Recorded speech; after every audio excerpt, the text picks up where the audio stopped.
we divide 844 by 5 in long division method.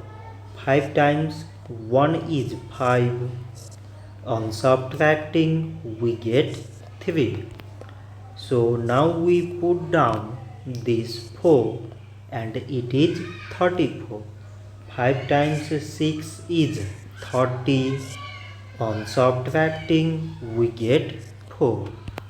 So again we put down this 4 and it is 44. 5 times 8 is 40. On subtracting we get 4. So now we have no any other number to put it down. So we take here decimal, so that we put 0. So it is 40 and 5 times 8 is 40.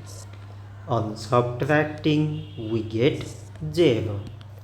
So 844 divided by 5 is 168.8.